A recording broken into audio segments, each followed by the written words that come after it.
It's somewhere between 6 and 7 in the morning. The alarm went off.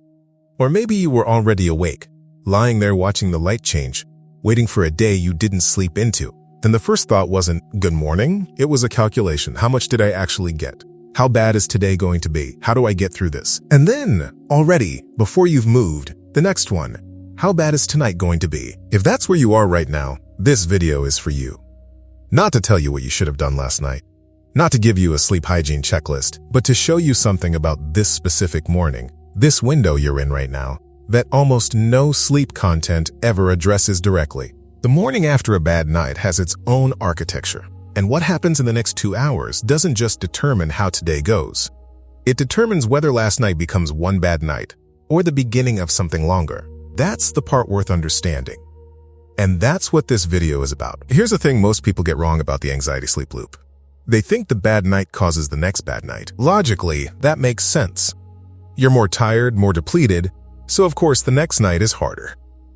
But that's not actually the mechanism. The bad night doesn't cause the next bad night. The morning after response does. That's not a small distinction. It means the cycle isn't inevitable. It means there's a window, a specific real window, where the cascade either accelerates or gets interrupted. And that window is right now. Here's what's happening neurologically. Your nervous system spent last night running elevated. Threat detection on, body alert, sleep kept partial or absent. That's exhausting, but it's also data. Your nervous system is now collecting more data this morning about whether it made the right call. It's asking, in the only language it has, was last night an emergency, or was it just a hard night? The answer it gets back depends entirely on what you do next. Not what you think. Not what you tell yourself, what you do. Because your nervous system doesn't speak in words. It speaks in patterns of behavior. And every choice you make in the next 2 hours is sending a message, whether you intend it to or not. This is why the morning after matters more than the night itself. The night is already over. The morning is still being written. And the signal it sends, emergency or just a hard night, is what your nervous system will use when it decides how to approach tomorrow. So what do most people do the morning after a bad night? They reach for things that make complete sense given how they feel. And almost every one of those things accidentally tells the nervous system, last night was a crisis. The most common one, the damage assessment spiral. Lying there calculating 4 hours, maybe 5, running through the day ahead, mapping every meeting and obligation against the sleep debt, figuring out which version of functional you can fake. That's not catastrophizing. That's a completely reasonable response to what feels like a resource problem. But here's what the nervous system hears. Threat confirmed. We are in shortage. Stay alert. The second one, overcaffeination. 3 coffees before noon because you need to get through this. Again, logical. You're depleted. Caffeine helps. But caffeine at that level also raises cortisol, keeps the nervous system running elevated, and makes it harder for sleep pressure to build naturally by evening. You're borrowing from tonight to pay for today. And the interest rate is high. The third one, the compensatory long nap. If you have the option, you take it an hour, 2 hours, trying to reclaim some of what the night took. And again, feels reasonable. You're running a deficit, but a long nap in the afternoon reduces sleep pressure by evening, which means you arrive at bedtime less sleepy than you need to be, which feeds the lie-awake cycle again. The fourth one, and this is the one that does the most damage, the internal narrative. This is going to be another bad night. This is what my life is now. I can't function at this level for much longer. Running that narrative on repeat is the nervous system loudly confirming its own threat assessment.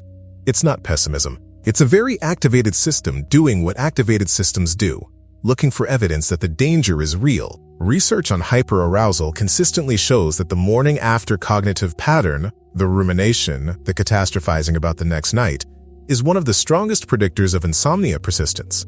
Not the sleeplessness itself, the response to it. None of these behaviors are failures.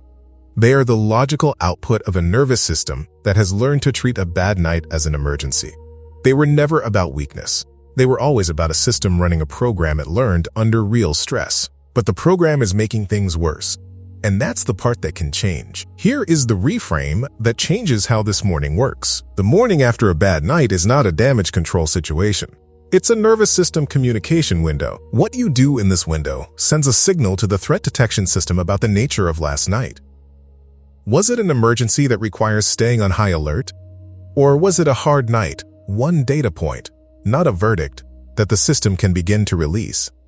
Every behavior that confirms emergency, the rumination, the overcaffeination, the frantic assessment, keeps the nervous system in the elevated state it was running in at 3 a.m., which means you arrive at tonight's bedtime already activated, already braced, already in the exact state that made last night hard. That's the cascade. Not bad luck, not a broken body. A nervous system that received the message that last night was a crisis and is preparing accordingly. The alternative isn't forced positivity. It isn't telling yourself, I feel great actually, or pretending the tiredness isn't real.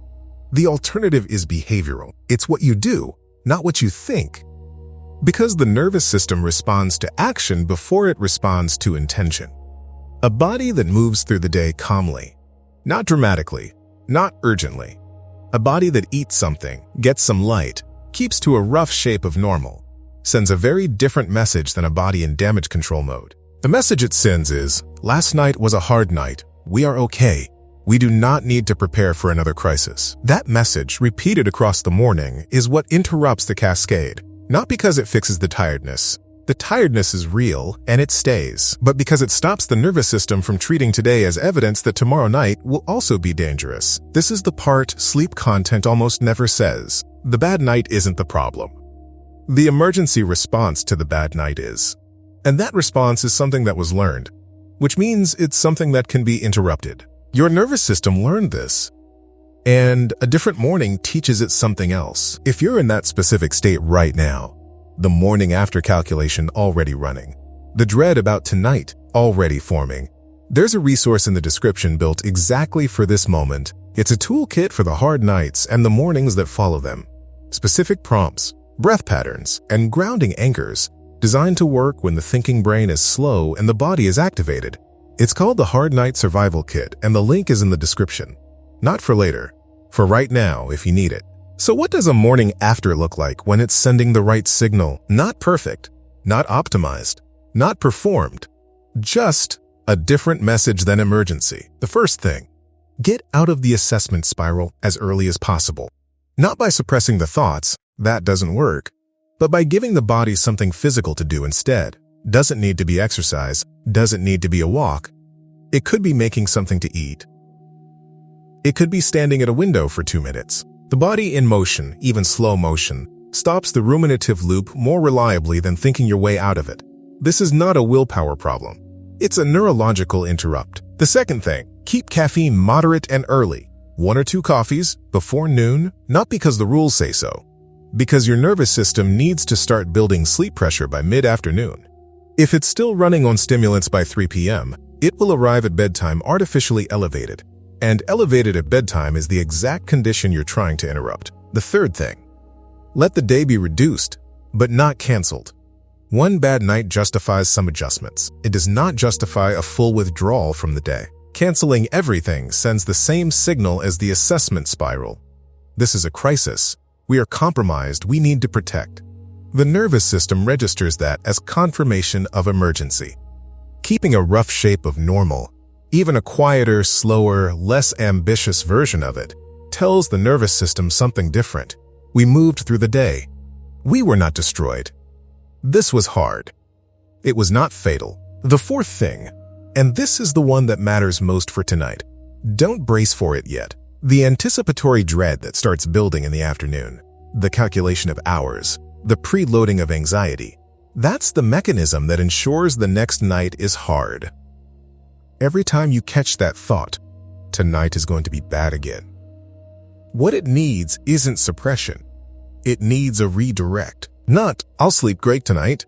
Just, that's a thought about a night that hasn't happened yet. That's not positive thinking. That's a nervous system not allowed to pre-confirm the threat. There's a difference. And that difference, repeated across the afternoon, is what changes what you bring to the pillow tonight. The morning after a bad night is not the continuation of the crisis. It's the moment the crisis either gets confirmed or quietly interrupted. That window is available to you right now. You don't need to be rested to use it, you just need to know it exists. If what's in this video opens something you want to take further, especially for the nights when the spiral is hardest to hold at bay, the Hard Night Survival Kit is in the description and the pinned comment. It's built for exactly this, the moments when understanding alone isn't enough and you need something to use right now. What's the part of the morning after that hits hardest for you? The assessment spiral, the dread about tonight, or something else entirely? Last night happened. It was hard.